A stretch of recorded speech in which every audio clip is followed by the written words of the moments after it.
Waalaikumsalam warahmatullahi wabarakatuh. Baik, saudara sekalian, Assalamualaikum warahmatullahi wabarakatuh. Waalaikumsalam warahmatullahi wabarakatuh. Bagaimana kabar kalian? Alhamdulillah, luar biasa. Allahu Akbar. Alhamdulillahirobbilalamin. Pada hari ini kita masih diberikan kesempatan oleh Allah Subhanahu Wa Taala untuk thalabul ilmi ya. Hari ini hadir? Hadir semua? Ya, alhamdulillah hadir semua. Terima kasih khususnya kepada anak-anak 12 agama 1 yang masih menyempatkan waktunya untuk membersamai untuk belajar tafsir pada hari ini. Anak-anak sekalian, sebelum kita memulai pembelajaran kita pada hari ini, marilah kita sama-sama berdoa. Berdoa mulai.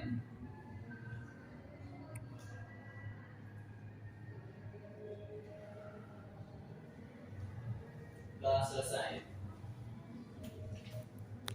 Langsung saja pada hari ini kita melanjutkan pembelajaran kita di pertemuan sebelumnya. Tapi insya Allah pada hari ini masih fokus pembelajaran kita di tafsir ayat-ayat Al-Quran tentang berlaku adil dan jujur. Kalau di pekan sebelumnya kita membahas surat apa? Al-Maidah ayat 8 sampai 10. Kemudian pada hari ini kita akan membahas tafsir surah An-Nahl ayat 90 sampai 92. Jadi materinya sama, materinya masih juga dalam pokok bahasa ayat Al-Quran tentang berlaku adil dan jujur. Dan insya Allah nanti setelah kita mempelajari surah An-Nahl ayat 90-92 ini, anak-anak sekalian punya pemahaman yang baik tentang ayat ini, kemudian dapat menerapkan perilaku adil dan jujur di dalam kehidupan sehari-hari. Kita lihat redaksi ayatnya. Nah, ini target pembelajaran kita. Target pembelajaran kita yang pertama, memahami isi kandungan Al-Quran tentang berlaku adil dan jujur sesuai dengan isi kandungan surah An-Nahl ayat 90-92. Kemudian yang kedua, itu yang lebih penting. Jadi menerapkan perilaku adil dan jujur dalam perkataan, dalam perbuatan sesuai dengan isi kandungan Al-Quran surah An-Nahl ayat 90-92. Ini redaksi ayatnya. Redaksi ayat dari surah An-Nahl ayat 90 sampai 92. Sebelum kita lanjutkan pembahasan kita di dalam surah An-Nahl ayat 90-92 ini, Bapak minta tolong salah satu dari kalian membacakan redaksi ayat surah An-Nahl ayat 90-92. Ya, silakan siapa? Ya, silakan. Ya, yang lain simak ya.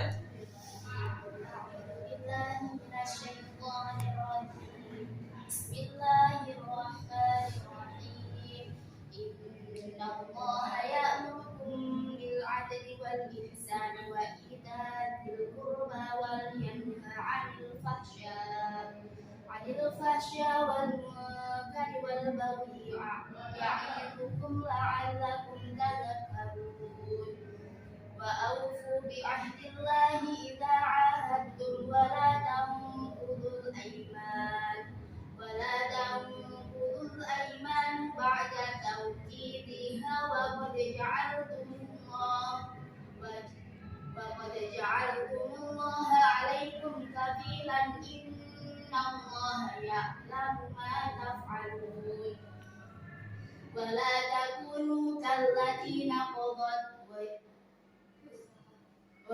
takunu kallatina qadhat waslaha min ba'di quwwatin ankatan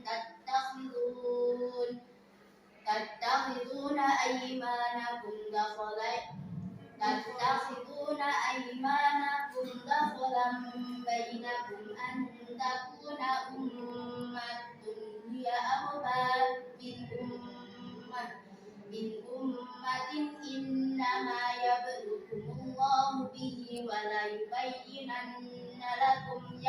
القيامة يوم القيامة ما كنتم فيه تختلفون صدق الله العظيم.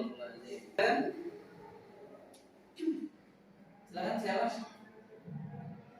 Selesai. Allah menyuruh kamu berlaku adil dan berbuat kebajikan, memberi kepada kaum kerabat, dan Allah melarang dari perbuatan keji, kemungkaran dan kemusuhan.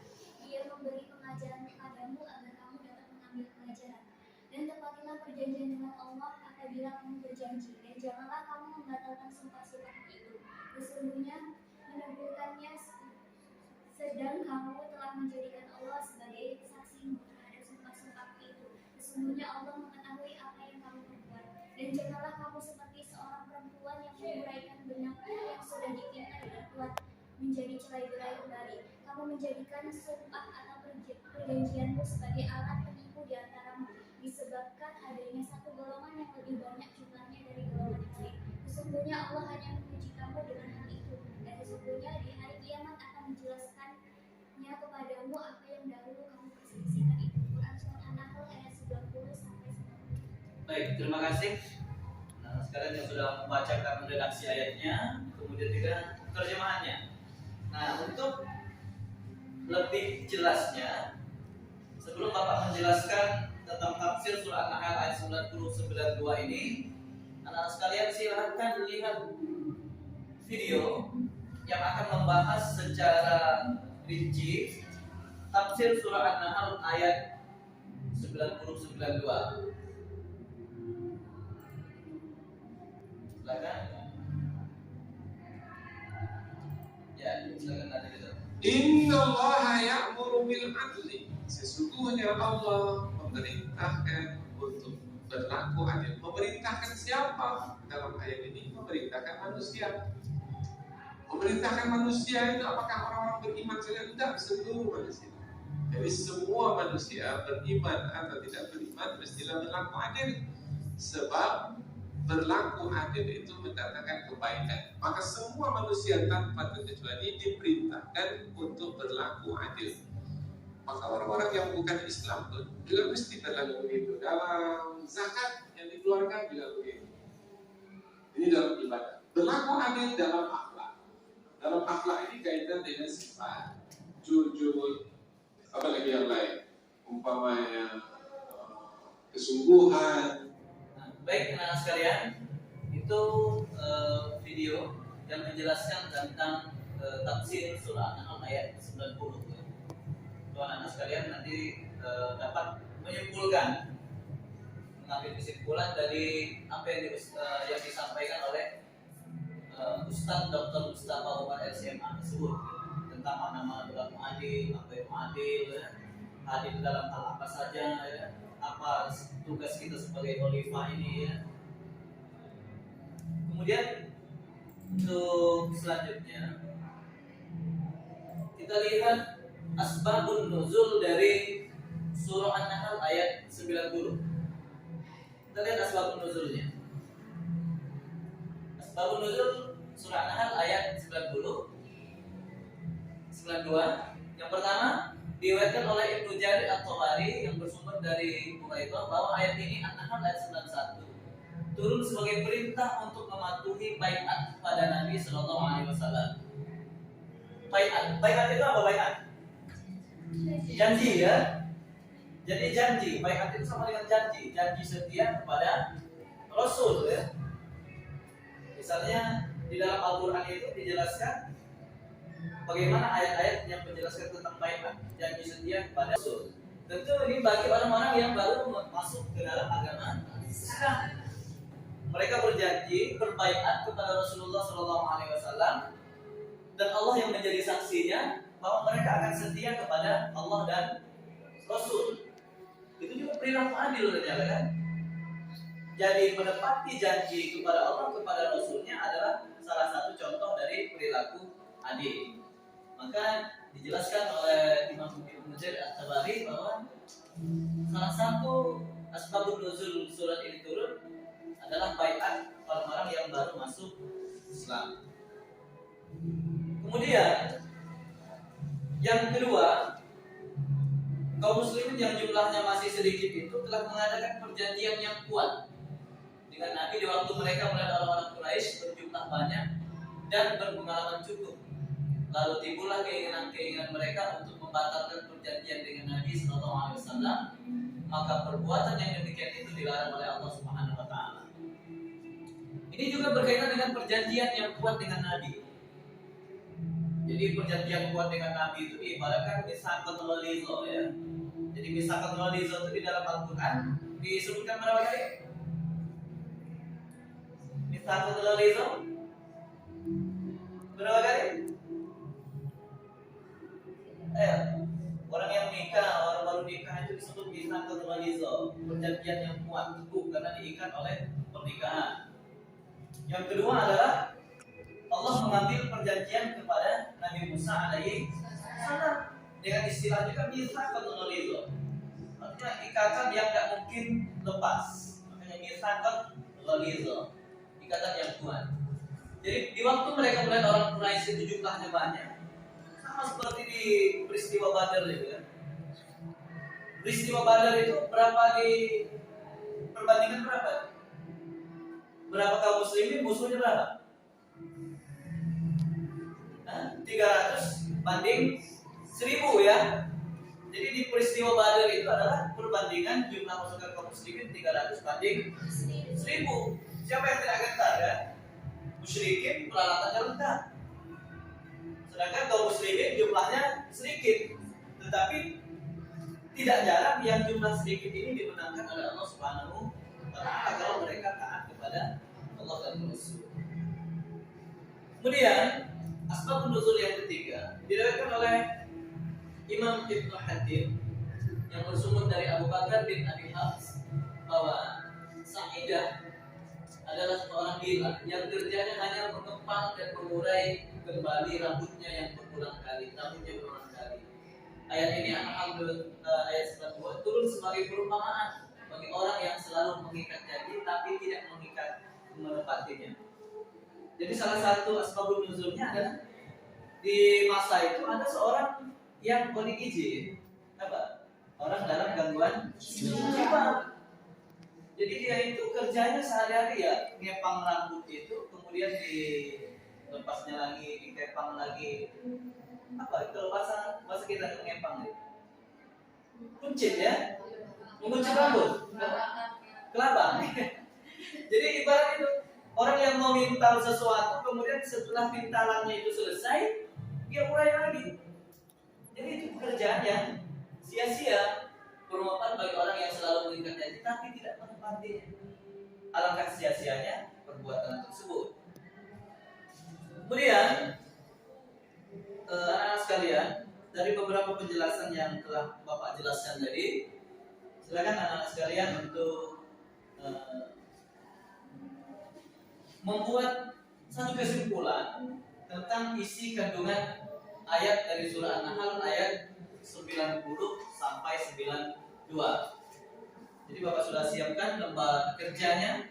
Silakan nanti dibuat 2 kelompok saja. Silakan dimusyawarahkan sama teman-temannya untuk mencari isi kandungan surah An-Nahl ayat 90 92. Adapun referensinya kalian ambil dari intisari video ajar yang telah kalian tonton tadi. Paham ya? Jadi isi saja, isi kandungan ayatnya. Isi kandungan ayat surah An-Nahl ayat 90 92. Masing-masing kelompok nanti silakan buat 5 isi kandungan ayat. 5 saja ya, kalau banyak nanti untuk tugas selanjutnya Bapak akan jelaskan kepada kalian teknisnya seperti apa ya. Oke. Silakan. Di kelompok solehan. Untuk isi kandungan ayatnya ya. Jadi nanti kalian ganti saja surah An-Nahl ayat 92 ya. 90 92.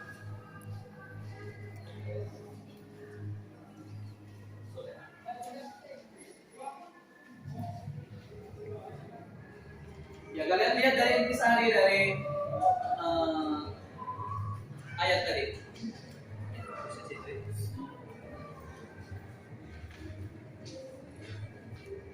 Intisari ayatnya silakan berlaku adil itu apa? Oke ya. Silakan 10 menit cukup ya. Cukup ya, silakan saja.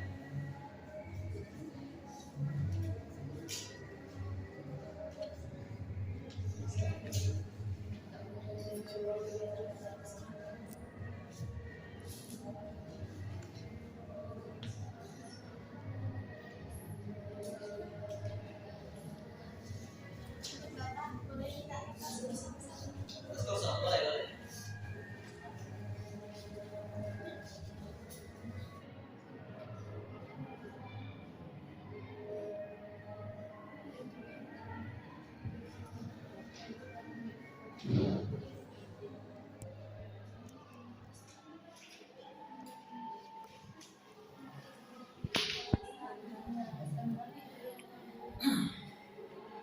Selesai? Sudah? Baik. Kelompok 1. Silakan. Siapa yang menjadi juru bicara pertamanya? Silakan. Ya, Isya, silakan. Ya, buatkan suaranya. Bapak ketik. Hah? Berdiri boleh ya, berdiri. Assalamualaikum warahmatullahi wabarakatuh. Waalaikumsalam. Tuh.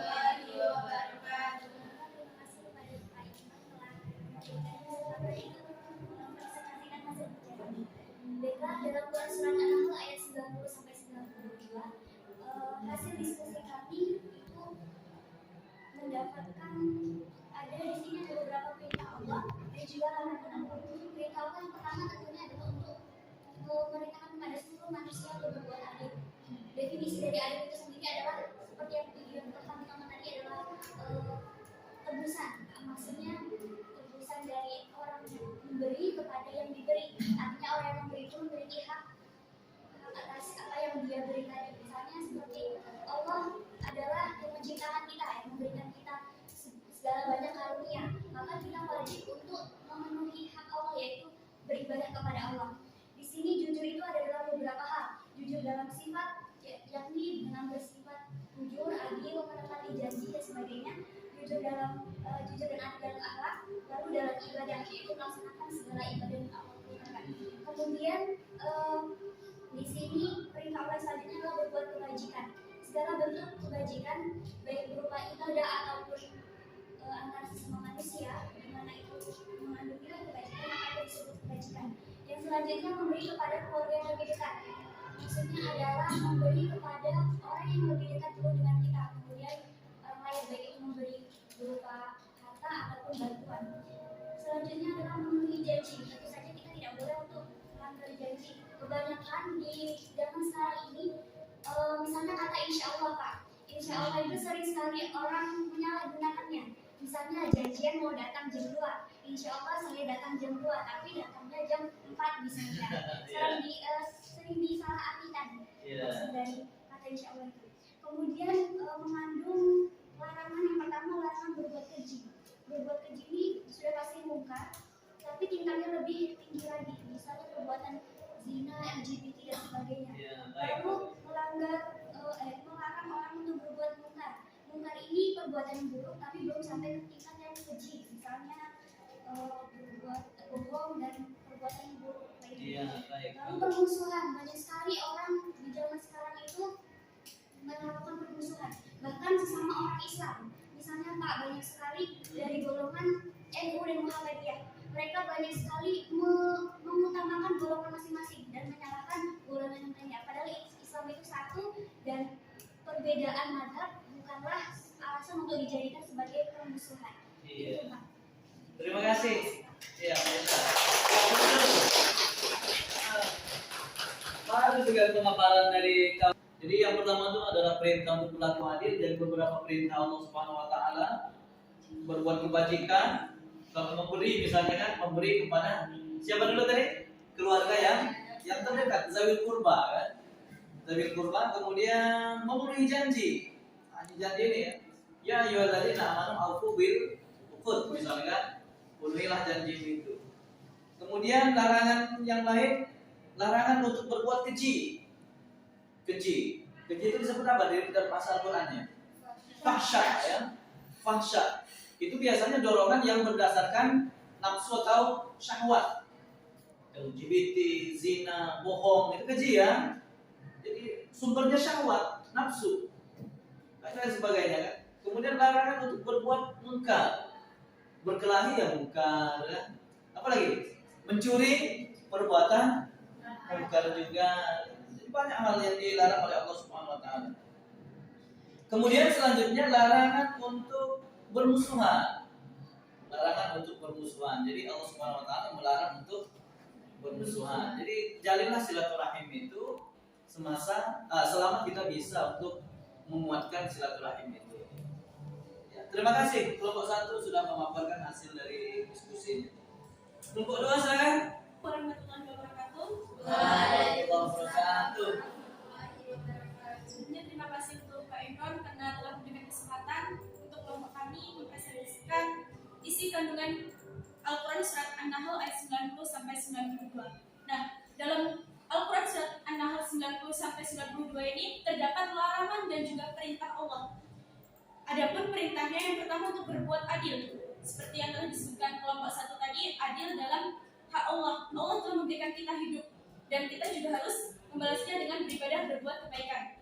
Terus yang kedua, berbuat ihsan, mempertinggi kualitas amalan, berbuat yang lebih baik sehingga imannya meningkat. Yang ketiga, memberi kepada keluarga yang terdekat. Dan yang keempat, Allah memerintahkan umat Islam untuk memenuhi janji. Adapun larangan dari Al-Quran Surat An-Nahl ayat 90 sampai 92, yang pertama melarang segala perbuatan yang keji seperti zina, LGBT dan lain sebagainya. Yang kedua, perbuatan munkar seperti berbohong, mencuri. Dan yang ketiga, melarang perbuatan aniaya. Aniaya sendiri dapat kita simpulkan banyak pengertiannya. Seperti salah satunya adalah permusuhan. Banyak sekali permusuhan yang terjadi zaman sekarang ini. Misalnya saja dalam lingkup sekolah. Permusuhan itu sendiri bisa terjadi antara saling salah paham antara kawan. Dan itu bisa membuat rusaknya hubungan persaudaraan.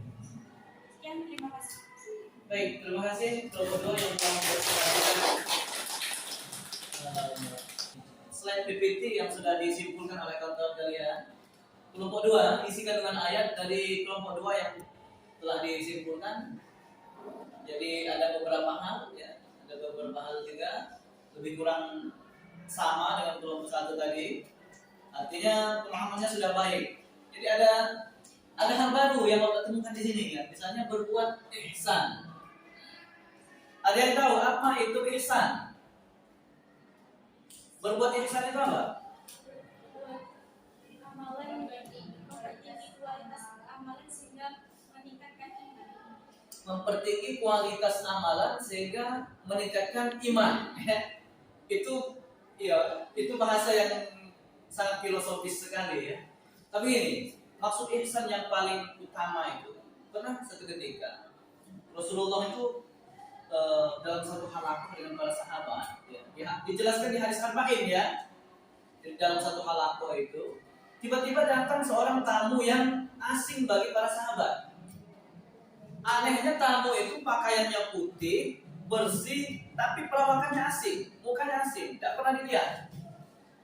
Kata para sahabat, kalau orang ini adalah seorang yang musafir, mustahil bajunya tidak berdebu. Itu pertanyaan yang pertama kan. Kalau orang ini orang yang baru di lingkungan kita, mustahil juga kita tidak kenal. Jadi ada beberapa perkara yang ditanyakan oleh sang orang asing tadi. Ternyata orang asing tadi adalah Jibril alaihissalam yang menyerupai laki-laki yang berperawakan sangat apa? Sangat bagus ya. Penampilannya sangat berlentela ya.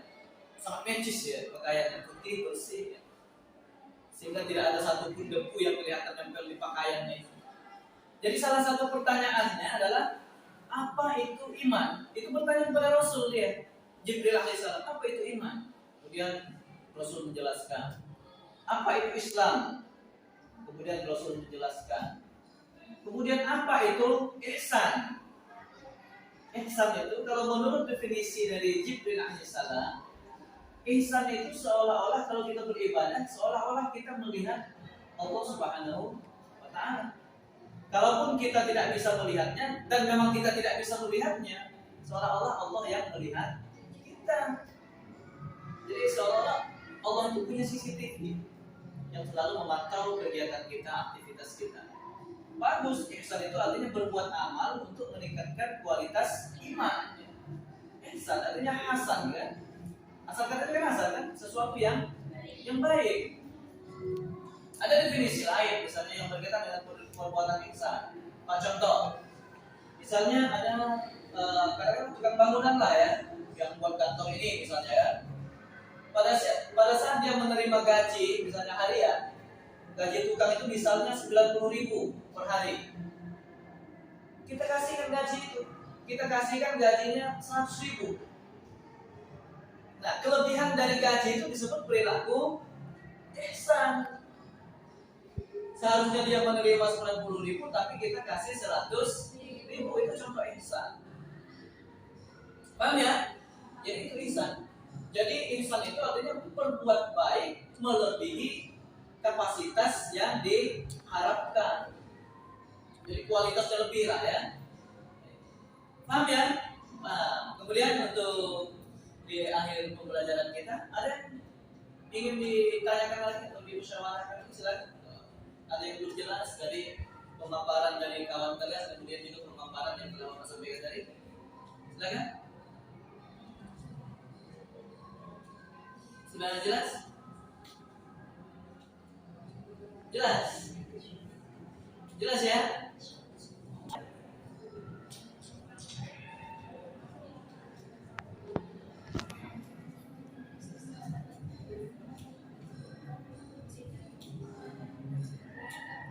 Ya, sudah siap. Silakan. Izin bertanya, setelah kita pelajari Al-Quran Surat An-Nahl ayat 90 sampai 92, hikmahnya itu apa saja agar dapat kita terapkan dan tunjukkan sehari-hari? Baik, hikmahnya ya. Mempelajari surah An-Nahl ayat 92. Coba hikmah yang pertama apa? Coba, hikmah yang pertama setelah kita mempelajari surah An-Nahl ayat 92. Yang pertama kita ambil berusaha untuk memenuhi janji, itu hikmahnya ya. Jadi kita tahu efek dari kita berjanji itu ya cuma misalnya insya Allah, tapi insya Allahnya ada komitmen dengan insya Allah itu kan, misalnya kan. Sehingga orang tidak percaya dengan insya Allah kita kan. Yang pertama berusaha untuk memenuhi janji. Yang kedua, apa lagi hikmahnya? Kalau yang lain dibantu. Melarang untuk bermusuhan. Jadi perbanyaklah bersahabatan nantinya kan. Benar ya? Banyak sahabat akan lebih membuat hati bahagia. Hikmah yang ketiga apa? Berlaku adil ya. Berlaku adil dalam kehidupan sehari-hari. Misalnya kalau kita berlaku adil kepada Allah, tunaikan hak-haknya Allah itu. Hak Allah itu adalah untuk diibadahi.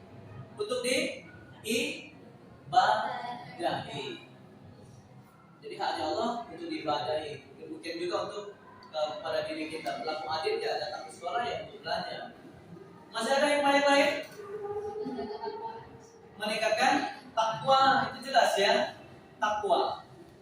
Ya, perilaku takwa. Jadi setelah kita mempelajari surah An-Nahl ayat 90-92 ini, insya Allah ketakwaan kita akan bertambah baik ya. Kita ambil sisi positifnya. Baik anak-anak sekalian, berhubung waktunya sudah habis, nanti insya Allah di pertemuan selanjutnya kita akan membahas bab yang baru ya, bab yang baru di pertemuan selanjutnya.